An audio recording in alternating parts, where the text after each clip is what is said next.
Get ready for the hottest tech, legal, and safety news dropping like it's hot. We've got the brand new Google Pixel 10 Pro XL hitting the streets with a camera that's got everyone talking, and we're diving deep into the details. Then, we're shifting gears to the courtroom, where a critical bond modification hearing for Cody Alland is set to unfold. But wait, there's more. California Attorney General Rob Bonta is fighting to keep families connected by challenging a delay in vital public safety reforms for incarcerated individuals. And finally, we're looking at the ongoing discussions surrounding the Home Rule Charter Review Commission. You don't want to miss any of this. Hit that like, subscribe, and notification bell so you're always in the loop. Google Pixel 10 Pro XL, the camera that rewrites the rules. The highly anticipated Google Pixel 10 Pro XL is here, and the tech world is buzzing, particularly about its camera system. While it shares much with its predecessor, a closer look reveals subtle yet significant upgrades. At its core, it's a triple-lens setup featuring the familiar wide, ultra-wide, and a 5x telephoto lens. While competitors might boast dual telephotos or more advanced zoom capabilities, Google is sticking to its software-first philosophy. The main camera packs a 50MP sensor, similar to recent iPhones, while Samsung's latest Ultra sports a 200MP unit. Google's approach focuses on computational photography, aiming to achieve stunning results through software. The ultra-wide offers a broad 123-degree field of view, and the telephoto reaches 110. The most notable hardware tweak is the telephoto's minimum focusing distance, now a mere 30 cm, a significant leap from the previous 73-75 cm. However, unlocking this capability requires navigating the Pixel's notoriously unique camera app, which can be a challenge for new users. Achieving that close-up focus often necessitates manual adjustments and careful attention, as autofocus can sometimes be less than intuitive. Despite these quirks, the main camera delivers classic Pixel images with vibrant colors and excellent detail, especially in daylight. Low-light performance is dependable, though not always class-leading. The telephoto camera shines with improved sharpness in low light compared to the previous generation, and the new close-up capability, despite its software hurdles, is a welcome addition. The camera app itself remains a point of discussion, with its unique layout and settings placement demanding a learning curve. Yet, for those who master it, the app offers powerful features. Early reactions highlight the pleasing skin tones and natural bokeh, though the portrait mode's artificial blur is a common critique. The 2x and 5x zoom shots are deemed good for casual use, while extreme zoom levels like 30x and 100x rely heavily on AI enhancements, offering impressive, if not entirely real, results. Don't go anywhere, because the next story is about a legal battle that could impact countless families. And stick around as we uncover the latest on the fight for affordable communication for incarcerated individuals, with California's Attorney General leading the charge. Bond hearing for Cody Alland, a legal crossroads. A crucial bond modification hearing for Cody Alland took place this Wednesday, marking a significant point in his legal proceedings. While details surrounding the case remain limited, the focus of this hearing was squarely on the conditions and possibility of modifying the bond set for Alland. The outcome of such hearings can have profound implications, directly affecting an individual's freedom and the terms of their release as a case progresses through the justice system. Alland is currently located in La Crosse, and this hearing is a key event in his ongoing legal journey.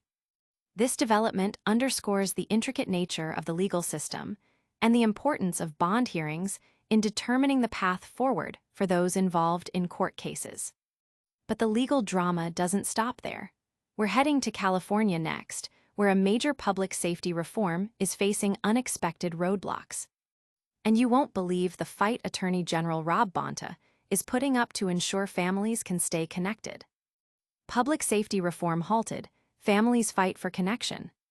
California Attorney General Rob Bonta has joined forces with 8 other state attorneys general to challenge the abrupt suspension of a critical Federal Communications Commission (FCC) order. This order was designed to cap the costs of phone and video calls for incarcerated individuals and their families, a reform now indefinitely postponed without clear justification. The ability for incarcerated people to communicate with loved ones is vital for rehabilitation, reducing disciplinary issues, and easing the transition back into society. States like California have already demonstrated that providing these services at a reduced or even free cost enhances public safety. Attorney General Bonta emphasized that stronger connections to family, especially children, lead to better reintegration outcomes and lower recidivism rates. The FCC's original order, spurred by the Wright-Reed Act, aimed to significantly lower rates for calls and video communications, eliminate extra fees, and prohibit correctional facilities from taking commissions. For instance, a 15-minute call could drop from over $11 to less than $1 in some facilities. While California already mandates free calls in state prisons, this FCC order would extend similar benefits to local jails and federal prisons within the state. The attorneys general argue that the Bureau's suspension violates congressional mandates for timely implementation and bypasses required public comment, urging the FCC to review and reinstate the reforms swiftly. This delay directly impacts families striving to maintain crucial connections, potentially leading to increased debt and emotional strain. The coalition's strong stance highlights the bipartisan recognition of affordable communication as a cornerstone of public safety and successful rehabilitation. Will these vital reforms finally see the light of day? And our final story looks at a crucial local governance discussion that could shape the future of a community. Home Rule Charter Review Commission, Shaping Local Governance. The Home Rule Charter Review Commission is currently a topic of discussion, representing an important process in local governance. Such commissions are typically tasked with examining and potentially revising a municipality's foundational governing document, its charter. This can involve a wide range of considerations, from the structure of local government and the powers of elected officials to the rights and responsibilities of citizens. The Commission's work is crucial, as it directly influences how a city or town operates on a day-to-day basis and how it plans for its future. Discussions surrounding the Home Rule Charter Review Commission signal a community's engagement with its own governance, aiming to ensure that the charter remains relevant, effective, and reflective of the community's needs and aspirations. The outcomes of these reviews can lead to significant changes in local administration and public services. That's all the news we've got for you today, but we'll be right back with a super fast recap and a big call to action. Don't go anywhere, because we're about to break down all the biggest stories in lightning speed. And that's a wrap on today's DramaCast.